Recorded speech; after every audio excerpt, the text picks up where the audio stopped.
Hey everybody, welcome to another episode of Courtside with Beilinson Tennis, part of the Tennis Channel Podcast Network. As always, here with my co-host and Hall of Famer. We got through the first of the four slams of the year, Steve. Maybe not so much a surprise on the women's side. You could say a definite surprise on the men's side just because of how dominant Novak Djokovic has been. Yet, you knew this was coming for Jannik Sinner. You knew he was going to win a slam eventually. And we'll get into the details of it, but two worthy champions, in my opinion. Oh, I couldn't agree more. And Sabalenka validating her victory there a year ago, because in between she had lost a heartbreaking semifinal at the French, a heartbreaking semifinal at Wimbledon, and then loses to Coco Gauff after winning the first set of the U.S. Open final, looking then like she was on the verge of her second major. So for her to come back to Australia with such self-assurance and composure and hitting the ball as well as I've ever seen her do it, great effort from Sabalenka. And then Sinner, what can you say? You set it up well. He set the stage for this last year, where some heroics the second half of the year, starting with a Wimbledon semi, then continuing with his first Masters 1000 title over the summer. Finally, the end of the year, where he was runner-up to Djokovic in Turin at the ATP Finals, where he beat Novak in the round robin. And then he goes on to beat Novak in the Davis Cup semifinals as well. So he ended the year so brilliantly that we all knew how dangerous he would be over there. And sure enough, he came through with the title, not only beating Novak, but Rublev in the quarters and Medvedev in the final. A trio of very impressive triumphs.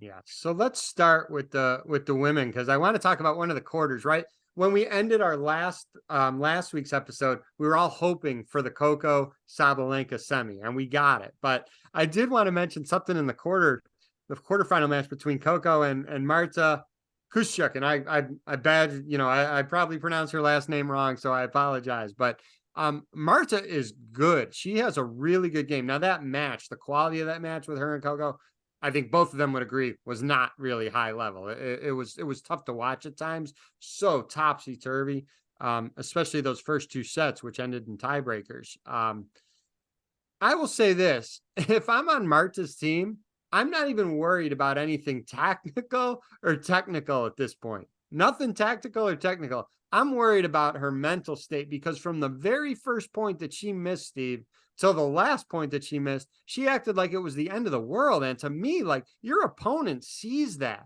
And mentally, the emotions that you go through in a match, it's so up and down. And she's good, Steve. I think that's, if she can improve that, she's going to have good results going forward. No, she's a very gifted shot maker. She did get very frantic out there, and of course was looking for solutions from her coach after almost every point, venting with her coach. And yet it was remarkable. You're right. The quality left a lot to be desired. I think particularly in the first set, when Coco was down 5-1 and went up 6-5. Serve for the set got broken. Finally wins it in tiebreak, but then can't exploit a 5-3 lead in the second set. Loses out in the breaker. Ran away with the third.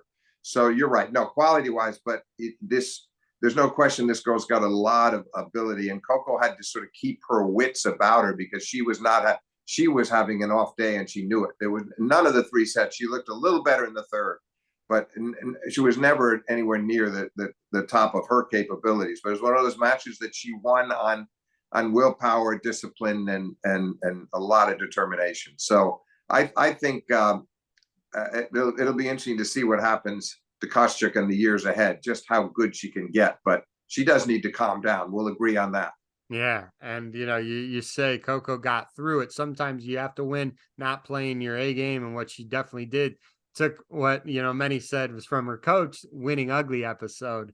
So she maybe took on the temperament of her coach on that one. And it was good to get through, because we all wanted the Sabalenka Coco match. I wasn't worried. I think, and I take this in all of sports, any sport, each game, each match is its own separate entity to me. Just because Coco struggled against Marta didn't mean she would struggle the same type of way versus Sabalenka. I knew Coco would play a lot better, and she did. I just felt that semi, and I'm going to get your thoughts on it, obviously. there was a lot of headwinds for Aryna Sabalenka to win that match just because of what happened in New York. Sabalenka did not have the crowd behind her in New York. That was obviously mostly everybody behind Coco. She wanted revenge, Steve. She wanted revenge bad. That said, that first set was very close. Coco had her chances. Tightly contested match, 7-6, 6-4. Sabalenka wins. Listen, it was interesting because I'll tell our listeners and viewers now that you had a strong feeling that Sabalenka was going to win. I thought Coco was going to win because, yes, no doubt, did Sabalenka want revenge? Yes, not on a personal level, on a professional level, because I think they get along well, those two. But I thought that Coco, despite how she had played in the previous round, she had won the last major. She'd beaten Sabalenka in the finals. I think she really would have, and they both knew, by the way, that this was essentially the final. There was a pretty good chance that whoever won this was going to win that final. They were well aware of that when they walked on the court. So what happens? Sabalenka, a great start, up 5-2, and Coco won 4 games in a row. She served for the set 6-5, 30 love, and lost the next 4 points. Missed a couple of relatively easy forehand. Sabalenka showed a lot of poise and then completely outplayed Coco in the tiebreak. But the second set, unlike the first where there were so many service breaks, second set came down to one critical break at 4-all, and Sabalenka closed it out. Coco actually said, David, that she thought she played better in this match than she did in the U.S. Open final. That's a great compliment to Sabalenka for Coco to say that. And so she didn't come away discouraged, but for Sabalenka, it's so important to get that second. Nobody wants to be a member of the one slam club. Sure, you'll take that over none, but it's not, you want to feel like all the great players want to feel like they can do it. They can replicate their first success and go on to many more. And now I believe Sabalenka will, because her composure on the court is just, exponentially better than anything we've seen from her before. And then it's reflected in the way she plays, because the stability of her game is there as well. Because now she's hitting all those big shots, but not missing much. Here was somebody who a couple of years back had to serve underhanded, who barely serves double faults anymore. The transformation in Sabalenka is just extraordinary. So I'm happy for her, and I'm not discouraged for Coco, who I think is going to go. I still think Coco has a decent shot to win a major somewhere along the line herself this year. But in Sabalenka's case, when you get on the board for the first one of the year, now it didn't happen last year, it came close. I mentioned earlier about how well she did in the other 3 majors. This time I'll be very surprised, frankly, if we don't see her win another one this year. So again, she's great on clay. People wouldn't necessarily think so, but I think she's almost as good on clay as she is on any other surface. Comfortable enough on the grass and remarkable on hard court. So she's going to have 3 more cracks. I say she gets on the board one more time. I think you very well could be right on that. She plays Zhang in the final. Zhang's road to the final, I know it's not any fault of hers. You play who's in front of you, right?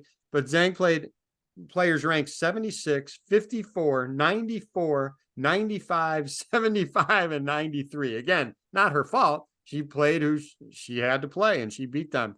Sabalenka, 14 sets played, 14 sets won, Steve. Very, very impressive. And I'm with you. I mean, wouldn't surprise me one bit if she won another slam or even 3 this year. No, it's possible. I'm betting more on 2, but it's possible she could get 3. No, look, she that says it all. The 14 sets won and none lost. That's something that would have been very hard for her to do.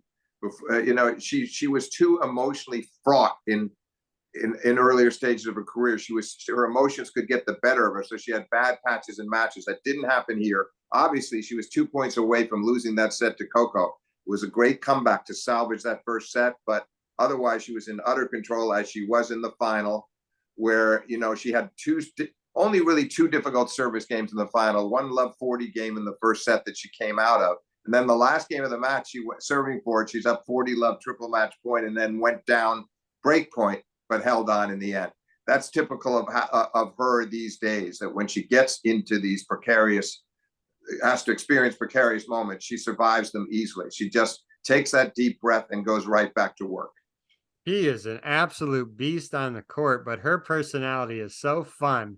off the court, Steve. I think she's great for the game, great for tennis. And like you said, I think most people really enjoy her off the court. Not always fun to play against her because of how powerful she is on the court. But oh, what a personality. We're looking forward to seeing what she can do the rest of the year.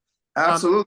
And in turn, before we saw some personality from her on the court, but too much of that was negative, dark, where she was just so upset with herself and her situation. Now, yeah, she still has that same personality, the exuberance and the effervescence. We'll see that and hear that in the press conferences, but on the court, utterly calm and purposeful. And I love seeing that. Yes. All right, let's flip it over to the men. And there's an interesting quarterfinal between Sasha Zverev and Carlos Alcaraz. And Sasha gets up 2-0. He doesn't win the third, up serving for it, right? 5-3. Carlos comes back, wins that set in a tiebreaker. I thought, oh my God, I thought this is going to turn and Carlos is going to win this match in 5. I was wrong. This is now, some people are getting concerned for Carlos. I am not one of those people, Steve. A good friend, mutual friend of both of ours. I'll kind of restate a tweet that Vanch put out there about Alcaraz. He's played 12 majors. He has a 45-10 record with 2 majors. He's 20 years old. Give him time. Yeah. I am in the camp that Carlos Alcaraz is going to be just fine. He burst on the scene, was incredible when he first came out. I am not worried. Obviously, there's the injuries. If that becomes a common occurrence, that's a separate issue. I'm not worried about Carlos Alcaraz. I think he still has plenty of slams in his future. No, I couldn't agree more. Listen, to get back to what you're saying about Vanch and the Grand Slam record for a 20-year-old, already has 2 majors. He's got the 2 most important tournaments in tennis in his collection already, the US Open in 22, Wimbledon in 23. A string of 5-set wins at the US Open that year, 3 of them on his way to the final before he beat Ruud in the final, and then he beats Djokovic in the Wimbledon final. That's a great player, to be sure. Now, yet the reason everybody's getting so up in arms is because he hasn't won a tournament since Wimbledon last year. That part is surprising, given his gifts. But yeah, he'll come out of this slump. I think what it is, David, is he's a complicated guy, a complicated player in the sense that he's really an artist, and he loves being a flashy shot maker, and he loves pleasing the galleries and just exploring his own imagination. And sometimes maybe he needs to keep things a little simpler in his mind and just win the point in a less fancy fashion. So maybe that gets in the way. But I totally agree. He'll be back. Now, as for that match, he did very well to get into it. He said in the press conference, he thanked the crowd really he didn't think he could have won the third set without them. I mean, he's losing not only 2 sets down, it's 6-1, 6-3, 5-2. And he holds on, and then, Zverev serves 2 aces to get to 30 love. I thought it was over there. To get to 30 all. From love 30 to 30 all, serving for the match, 2 aces, but he can't hold there. Then he had Carlos 15-30 in the next game. He's 2 points away again twice.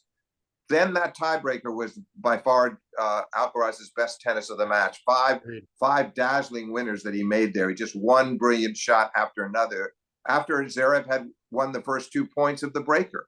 So we go to the fourth, and then in the fourth, Zverev had the early break. Carlos gets it right back. He competed very well. And finally, from 3-4, Zverev won the last 3 games to close it out. But Carlos really made a bid there. I agree with you. Had he been able to get it into a 5th, I would have liked his chances. But Zverev showed great mental toughness to fend him off late in the 4th when it looked like things were getting away from him. But to get back to Carlos, he will restore his faith in himself, and he will show the public. We're going to see some great things ahead from him this year, no doubt about it. And it's not like he's losing early in tournaments. I mean, as you've stated before, in Cincinnati, he played an unbelievable final, loses to Novak. US Open, he loses what, a semi to Medvedev? Right. Now he loses a quarter to Zverev. It's not like he's losing to no-name players, and it's very early in tournaments. So. No, absolutely. And there was in semifinals of the year-end championships, losing to Novak there at the ATP finals. No, he's made decent showings, and he pointed that out. This was a quarterfinal, so no, it's not disastrous, and he will come out of this. It was a bad luck for him that Juan Carlos Ferrero couldn't be with him there. You know, he had some kind of surgery, and so he couldn't fly and he couldn't come to Australia. that was probably made it a little uncomfortable for Carlos, who's so used to having Ferrero with him. But there's a long season ahead, and he's going to make his presence known. I don't have a doubt about it. All right, now we'll get to the shocker. And the shocker may not have been that he lost, but in the way that he lost. So uncharacteristic. Novak Djokovic losing, and this is self-admitted by Novak. This is not my words. This is self-admitted words that Novak himself was shocked with the level of play. Plays Jannik Sinner in the semis. Sinner beats him in 4 sets. Sinner never faced a break point. 54 unforced errors for Novak, Steve. Well, look, 28 of those, 29, I should say, 29 of those were in the first 2 sets when Sinner had only 8. It was a 15-4, 14-4 in those 2 sets. He lost 1 and 2. Obviously, he never had a break point in the match, so he wasn't creating opportunities in those sets, but he also was losing his serve twice a set. Finally, early in the third, Djokovic sort of found himself a bit, because until then, he'd been kind of impatient, David. He was going for big shots early in points. It was like he didn't want to get involved in 14, 16, 20 stroke exchanges with Sinner, which I think, frankly, was what he needed to do. That started to happen in the third set. Still couldn't get anywhere on Jannik's serve, but he started to hold his own and did throughout the set, and got better and better in the set, and backed up his own serve beautifully and found some rhythm in the rallies. They go into the tiebreak, and he saves a match point and wins it 8-6 and raised a fist. But it wasn't, to me, the typical Djokovic fist pump like, I am not going to lose. I am here to win. Just watch me. It was more like, I'm still here. I'm not dead yet. That's how I interpreted it. And sure enough, early in the fourth, he's up. He's serving at 1-2, 40 love, and tried a drop shot and a perfect drop shot down the line off the back, and that Sinner chased down and angled away for a winner off his forehand. And Sinner comes all the way back to break him after Novak made a string of errors. So it was a clutch performance from Sinner, because once he got that break, he was unstoppable again. It was shocking. And Djokovic, you don't hear him talk that way, David, very often. He will come in and he'll be self-critical. He was a little disappointed to lose the Wimbledon final to Carlos, because he had a couple of opportunities, a set point for a 2-set lead and a break point for 2-love in the fifth that he squandered. But this time he just said very clearly, no, it's one of the worst Grand Slam matches I've ever played, or that I can remember. Then he gave Sinner all the credit that Jannik deserved. But of course, he sort of tied it in, David. Djokovic tied it in to the fact that he had never felt like he was at his best the whole tournament. There are other times that we've seen him raise the level when he has to by the time he gets to the semis, and forget about the earlier matches. But I think it was the combination of coming into the tournament with a bad wrist, which seemed to improve tremendously over the course of the fortnight, and then also some kind of a virus. You could hear it in his voice. So I think those twin issues that he was confronting, maybe he felt like it caught up to him, and that was the only explanation he gave for why he would start that badly. But only he knows. But he certainly was unrecognizable the first 2 sets. Take nothing away from Sinner, who played high level throughout and was going to be hard to beat no matter what. But that was not the real Novak Djokovic for 2 sets. And it was only his pride, I think, and determination that allowed him to play just well enough to squeak out the third set. But I honestly don't think he thought he was going to win, even going into the fourth. Others might disagree. That was the feeling that he conveyed to me watching him, was that he was glad he was still in there and he was going to try, but he wasn't fully believing in it. And Sinner, conversely, Sinner did very well he didn't go into any kind of a panic mode or any frustration after losing the third set after being a point away. And he just got right on with it himself and kept his level high. So, it was a surprising day. Obviously, everybody knew Sinner how threatening he was, and it would never have been shocking to see him win, but not when he's given 2 sets, 1 and 2, to start off the proceedings. That was the astonishing part. A couple things I want to throw out there, and I want to ask you if you felt it had an effect on him. Prior to this match, Novak was 20-0 in semis and finals in Australia. Sure. All of those matches were at night. This one was during the day. Do you think that played a part, or was it more maybe the wrist, maybe the virus? No, I don't, because where playing in the evening helps him is not dealing with heat. Now, he played Fritz in the quarters. It was a very hot day. They started in the late afternoon, went into the evening. You could see the heat was affecting him in the first two sets, which he split, and then he ran away in the third and fourth. No, I don't think it had much of a bearing. I think what it was important was the wind. It was a windy day. He has struggled in the wind over the years. He doesn't like it.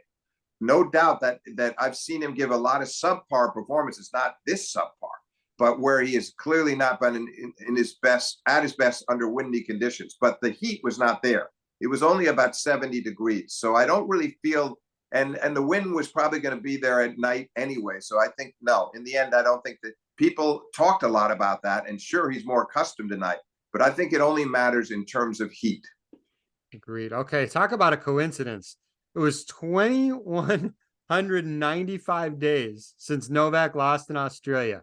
The same number of days that when Carlos beat Novak in Wimbledon. 2,195 days. That's incredible. It was just a crazy coincidence to me. And then the other thing, and you outlined it earlier, but just to emphasize it, Jannik Sinner has beaten Novak 3 of the last 4 times they've played. That's not a lot of players can say that, Steve. No, it's fascinating because Wimbledon, they played 4 times last year and split them. Novak won at Wimbledon and straight, although it was a bit harder than the scores. Then they went through a period in 12 days at the end of the year in November there, where he beat Novak in a tiebreaker in the third in Turin at the ATP Finals. Novak avenged the loss 3-3 in the final emphatically. And then 6 days later, they're back out there again in the Davis Cup semi. And then Djokovic had triple match point with Jannik serving. That was a wonderful clutch effort from Sinner there to hold on from 4-5, love 40, triple match point down in the final set and beat Novak Djokovic. So look, he'd proven what a worthy adversary he was. And yes, 3 out of 4, but the other 2 matches were hanging in the balance. Djokovic could have won either one of them. Those were incredibly closely contested confrontations. This one was shocking because the first 2 sets were just so decisive for Sinner, and Novak was making so many unprovoked mistakes. So that's the difference. But what's interesting from here is, how does he respond? How does Sinner respond? Sinner mentioned immediately after the match, he alluded to the fact that he expects to play Novak a few more times this year. It was almost like, look, I know he's not going away, but I like the challenge of playing him. In turn, Djokovic has got to be saying to himself, okay, my feeling is, David, he has to now treat Sinner the way he started to treat Carlos last year, where he said, look, this is a serious rival and I'm going to get up for this. And he's one of my biggest challenges. He's got to look at Sinner in exactly the same light and sort of hone in on what it's going to take for him to beat Sinner to turn these matches around. The other 2, as I say, he could have easily won the other 2. But this time, obviously he got beaten pretty soundly in the end, and he's going to look to turn that around. I do think we'll see them play at least once, maybe twice in majors later this year, and perhaps in a couple of 1,000s as well. I think they'll meet a lot. Sinner is going to be very consistent all year long, and I think Djokovic will be too. Be fascinating to see what unfolds in those contests. And then on the other side, now, so you got Sinner in the final. The other side, you got Medvedev playing Zverev, right? I mean, Medvedev, he wins in 5 sets, down 2 sets to love, where then he's in the final, he's up 2 sets to love and loses. It was a flip side of what happened. But Sinner, and then whoever would have won between Medvedev and Zverev, it was Medvedev. First Australian Open men's single final without the big 3 since 2005. Think about that, Steve. Since 2005. That's how much the big 3 have dominated. Unbelievable. At least one of them within it every year. Excuse me for interrupting. Guess what happened that year? Murat Safin in the semifinals saved a match point against who? Roger Federer. So, I mean, it was very close to having one of them in there that year too. No, it is remarkable. But now let's get back to your other point, David. Here, this Zverev-Medvedev rivalry is really quite interesting. They played 6 times last year, and Medvedev won 5, but Zverev had so many chances in other matches. He probably should have split those 6. And he said prior to this match, look, when I played him last year, was still working my way back to the top of my form after the injury I had at the French the year before, and basically trying to say I'm more ready now to play him. But basically, this was sort of a carbon copy of a lot of the other losses where you felt like Zverev was in the driver's seat. First set, where it was strange because he was up 2 breaks, 4-1. He led him back to 5-all after being 2 breaks up, but closed out the set 7-5. Then straightforward second set, 2 breaks for Zverev, 6-3. Then they go to the third, and Medvedev, who had to have been exhausted, he'd already had a couple of 5-setters, including one against Hurkacz in the previous round. Medvedev is serving in the third set 3-4, love 30, gets out of it. So Zverev could have been serving for the match there at 5-3 if he could break there. And then they go to the tiebreak. It's 4 points all in the tiebreak, but Medvedev wins the last 3 points. 4th-set, also more opportunities for Zverev because Medvedev is serving at 4-all, love 30. He holds on. They go to another tiebreak, and Medvedev double faults David at 4-all in the tiebreak. So Zverev has it on his racket. He's serving at 5-4. Great point for Medvedev for 5-all, but then at 5-all, he played one of those chip forehand returns, from standing closer in as he was doing this tournament, as he started to do a lot in the latter stages. It was not a well-hit chip return. He admitted it himself later. There was a 50% chance it ends up in the net, but it somehow made it over. It just fell over the net, and there was no way for Zverev to have a play on it, and that made it 6-5 Medvedev. He serves an ace, and then the 5th set was just clear-cut in Medvedev's favor. I think poor Zverev at that point was kind of despondent and frustrated by not having closed it out in the 3rd or 4th set. So it's just remarkable how many times that Medvedev has stolen matches from Zverev. I say that word, use that word stolen in the tennis sense, where you can't believe he found a way to do it, but he did. Turn the tables on him again. Great. It has to be incredibly frustrating for Sasha. Incredible. I think so because Sasha's beaten Carlos. Now he's going to play Sinner, who he's had a good record against in the finals. And I think he honestly was feeling like he could win after he beat Carlos. I think he thought he could win the tournament. And here he is 1 set away from beating Medvedev, but he can't get the job done. He did say afterwards that he was feeling kind of sick in the latter stages of the match. Yes. Perhaps so. In the 5th set was the only time I thought he looked really subpar because he could have easily won the 3rd or the 4th. But Medvedev had been through so much himself, David. I mean, I understand if Sasha wasn't feeling great, but Medvedev couldn't have been feeling that great too, right, given all the wear and tear in this tournament. But he found a way to get the win. And I mean, now you go to the final where Sinner plays Medvedev. I'll tell you this, for Medvedev to have a shot to win that match, he had to win the first 2 sets. I think if he lost the first 2 sets, just how many hours that he's had on the court, how physically beaten and worn out he may have already been. If Medvedev had lost the first 2 sets of that match, I don't think that match goes 5. It may go 4. No. And even if he'd split, he was still probably going to be in trouble. But right, listen, he got out there, David.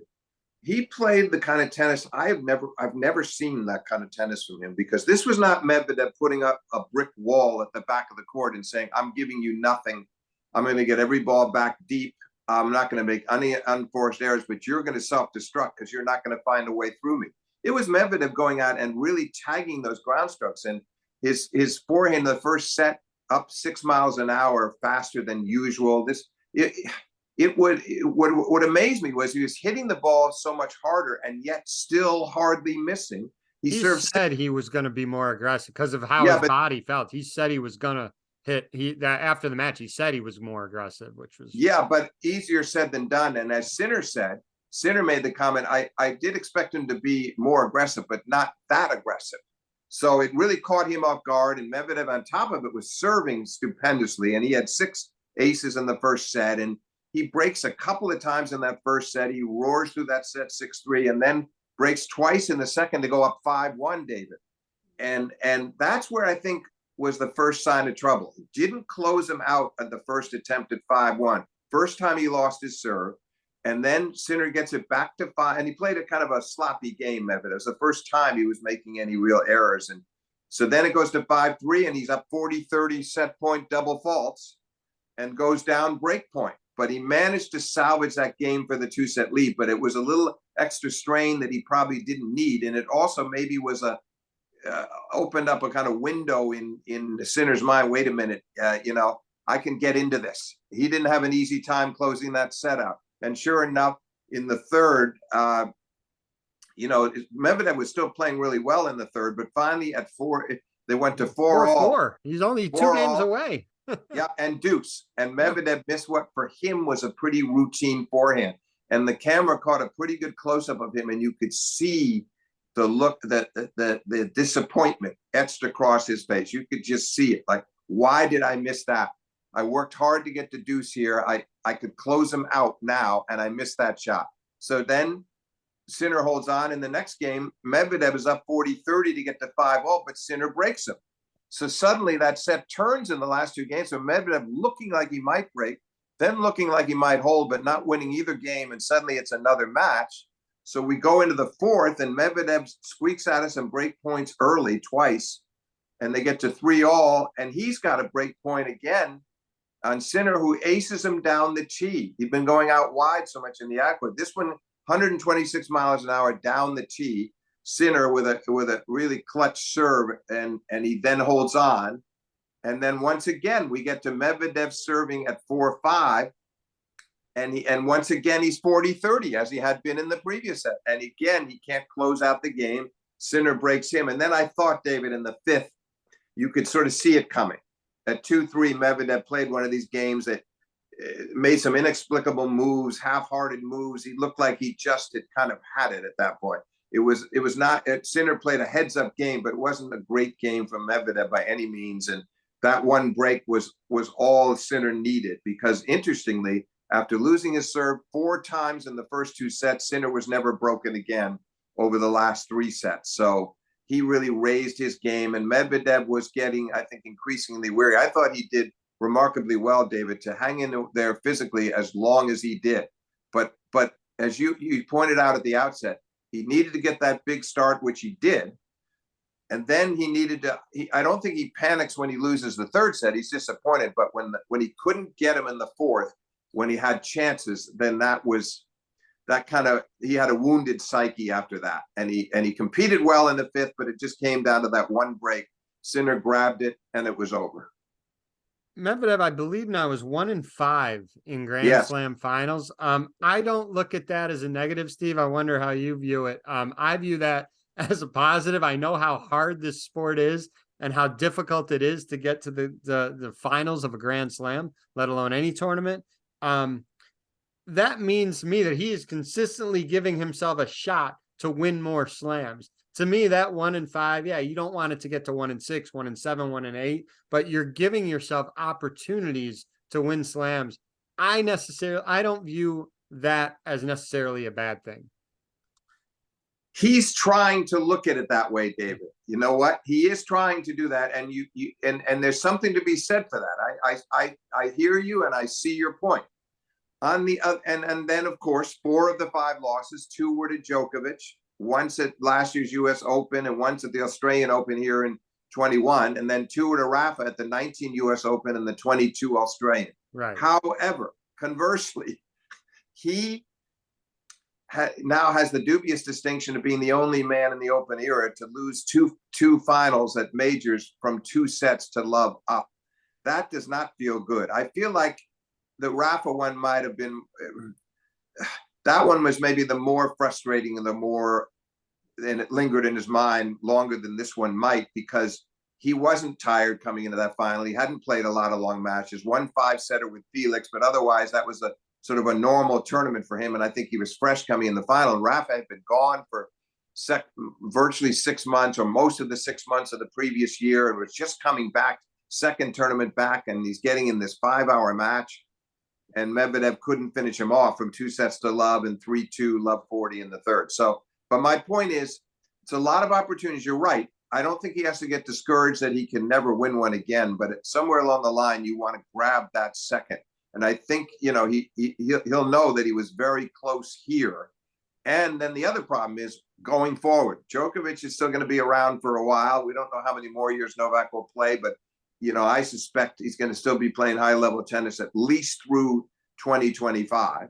And then you've got the Alcaraz Sinner, the 2 young geniuses, or the 2 young sparkling performers who are, and he has a lot of trouble with Carlos, head to head, even though he beat him at the US Open last year in the semi, and Sinner has now beaten him 4 in a row. So he's got his work cut out for him. I don't think he's kidding himself. On the other hand, I think he will try to hone in on what you were saying. I didn't get to 6 finals without being a great player, and I'm going to have my turn again. I'm going to have my time again. That's how he has to try to look at it. And I think you stated 4 of the 5 losses were 2 of them to Rafa and 2 of them to Novak. I mean, they're the greatest of all time. Novak right now has all the records. He's the greatest of all time. And Rafa, I mean, that's no shame in losing 4. No, it isn't. But unfortunately for him, he did manage to beat Novak in a final at the US Open and took the Grand Slam away from Novak. One match away from winning the Grand Slam. So yes, that's all true. And Sinner is a great player. I don't mean it's any disgrace to lose to him, even from 2 sets up. I just mean that Daniel, he's unlikely to have an easy final, and I expect him to be in a few more finals for sure. Oh, and the men's game right now, Steve, is such an exciting time. And if anyone thinks Novak is going away, you are sorely wrong. Oh yeah, sorely wrong. Novak is not going anywhere. But you're getting these rivals, like you said, the Sinners, the Medvedevs, the Alcaraz. We just spoke about Sasha. Sasha played a great tournament. He did. He hasn't won a slam yet. I think it's an exciting time right now for the men's game, where you're going to get a lot of different players in the semis and finals going after each other, especially in the top 5, 6, 7, 8 guys. It's entirely possible. No, listen, to the Djokovic point, there's no doubt in my mind that he will use that loss to fuel himself for the rest of the year, because it's only gonna heighten his motivation, because he was not pleased with the performance. It wasn't that he lost.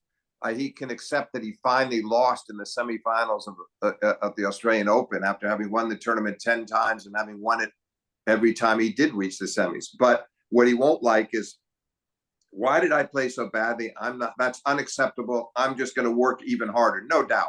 And we will see him. He will be right in the thick of things at the 3 remaining majors this year, not to mention the Olympic Games. But you're right. And we already talked about how Carlos will surely revive, how Sinner is now on the board. So Medvedev is surrounded by an awfully capable cast of competitors. On the other hand, I think he does believe in himself. I think he also knows he has to find a way. He doesn't want to be getting in that many 5-setters again. I mean, it's like, okay. Easier said than done, right? Yeah, easier said than done, but he just knows he can't afford to be. He nearly pulled off a miraculous Herculean effort to win the tournament. Especially if he'd won this in 5. It would have been 4 or 5-setters. Nobody's done that in the Open era. And I just feel like what I'm interested in with him is to see, will he start playing more like he did against Sinner? Will he try to be more aggressive in these matches, which could get him through some of the matches more quickly and taking less out of his body? And we know he has a great serve. So if he can combine the serving with hitting out more freely the way he did, especially in that final against Sinner, then that might be the recipe for success. How about the 2 ESPN commentators / coaches? We've talked about Brad Gilbert with his work with Andre Agassi, Andy Roddick, and then most recently with Coco Gauff. You got Darren Cahill now with Leighton Hewitt, Andre Agassi, Simona Halep, and now Jannik Sinner. I mean, I know Darren admitted it in the press conference. He's not the day-to-day guy with Sinner, but he definitely is in there consulting. They are talking tactics, and he is heavily involved on the team with Jannik Sinner. I mean, Darren Cahill is a heck of a coach. Oh, no, listen, Darren Cahill, not only is he a heck of a coach, but he's one of the most modest of the leading coaches out there. He just is not, he doesn't want to call attention to himself. He wants to make sure the other coach gets his due for doing the day-to-day activities. But there's no doubt, I don't think anybody can question how much Cahill has contributed to Sinner's success. And Djokovic went out of his way in his press conference to laud Darren. He didn't mention the other coach. He mentioned Cahill. And I just think he's played, to me, the crucial role in taking Sinner up to this level of being a Grand Slam champion. But I admire him immensely for not trying to take the credit, because And that just says a lot about his character. But we know from the experiences with Agassi and Halep and all the rest just how and we hear it in the commentary. I've said to you, I don't know if there's a better commentator out there because he sees the game so clearly and precisely, and he's just got a great tennis mind. Sinner is very fortunate to have Darren Cahill in his corner. And obviously, when you're commentating like Cahill is, by the way, he's watching all these Novak matches. He's watching all these Medvedev matches. He's seeing them all the time, and he surely is chalking things up in his mind while he's watching, saying, I've got to mention that to Jannik. Geez, I didn't realize that. I'd never noticed that about Novak before. I'd never noticed that Medvedev did this before. He's doing live scouting, Steve. He's not going back to the hotel and watching matches on tape. He's doing live scouting. It's very well said. It's perfect. And all I'm saying is he's downplaying a substantial contribution that he's made to Sinner. I don't think we could end this this episode without mentioning 43-year-old Rohan Bopanna. This was his first major doubles title that he won, Steve. He's now number one in the world in doubles at the young age of 43, we shall say. So quite a feat. Great achievement. I was really happy for him and it shows. There's no reason. Listen, if we can have the likes of Djokovic, Federer, and Nadal playing so brilliantly in singles in their late 30s, I would hope that there was a path forward for somebody like him who's 43 years old in doubles. Why not? And he proved it, and all credit to him. I'm happy for him. Yeah, I think the whole tennis world is happy for him.